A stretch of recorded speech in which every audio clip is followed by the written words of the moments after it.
श्री स्वामी समर्थ रामकृष्ण हरी। नमस्कार मित्रांनो, आपलं माझ्या यूट्यूब चॅनलमध्ये स्वागत आहे। तर चला आज जाणून घेऊया, देवघरातील दिव्याची वात पूर्ण जळाली तर त्याचा नेमका अर्थ काय होतो, ती शुभ असते की अशुभ असते आणि त्याच्यामुळे कोणते संकेत मिळतात।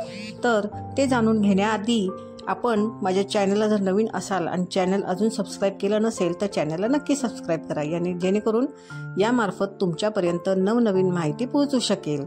चला तर मग जाणून घेऊया। दिवा लावणे हा हिंदू धर्मातील महत्त्वाचा विधी आहे। जर दिव्याच्या वातीला फूल धरलं तर ते शुभ संकेत मानले जाते। म्हणजेच याचा अर्थ असा होतो की भगवंताने प्रार्थना स्वीकारल्याचे लक्षण आहे। दिवा पूर्ण जळाल्यास यश मिळते। तर पूजेत दिव्याला विशेष स्थान आहे। पूजेच्या घरात सकाळी आणि संध्याकाळी किंवा दिवा नक्कीच लावला जातो। मान्यतेनुसार दिवा लावल्याने घरात सकारात्मक ऊर्जा येते। पण तुम्ही कधी लक्ष दिलं आहे का की दिवा लावताना तो तुमच्या जीवनात कोणते संकेत देतो? याशिवाय कधी कधी दिव्याची वात पूर्णपणे जळते तर कधी ते अर्धवट जळते। या सर्व गोष्टींचे वेगवेगळे शुभ आणि अशुभ संकेत आहेत, जे समजून घेणे खूप महत्त्वाचे आहे। जर दिव्याच्या वातीत फूल उमलल्यास याचा साधा अर्थ असा आहे की देवाने तुमची प्रार्थना स्वीकारली आहे आणि तो तुमच्या पूजेने प्रसन्न झाला आहे।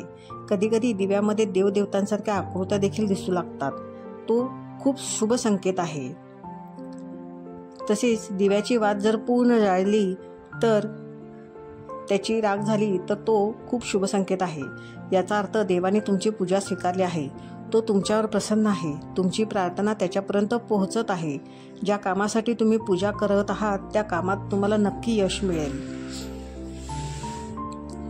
घरातील किंवा मंदिरात दिव्याची वात अर्धवट जळल्यास आणि दिवा वारंवार विझत असेल तर ते घरात नकारात्मक ऊर्जा असल्याचं दर्शवते। तुमच्या कामात अडथळे येऊ शकतात।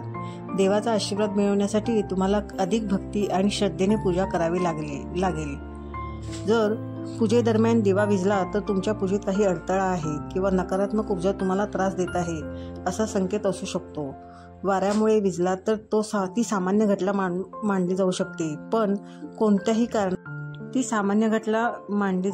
पण कोणत्याही कारणाशिवाय विझला तर तो अशुभ संकेत असू शकतो। अशा परिस्थितीत गंगाजल शिंपडा आणि पुन्हा दिवा लावून देवाची प्रार्थना करा। मंदिरातील दिवा कधी बदलायचा? मंदिरातील दिवा खराब झाला तरच बदलावा, पण तरीही तो दिवा देऊ नका, तर घरात सुरक्षित ठिकाणी ठेवा, कारण त्यात देवाची सकारात्मक ऊर्जा साठलेली असते। तर ही होती अशी सर्व माहिती। जर ती आवडली असेल तर चॅनलला नक्की सबस्क्राईब करा व बेल आयकॉन दाबायला विसरू नका। धन्यवाद। श्री स्वामी समर्थ रामकृष्ण हरी।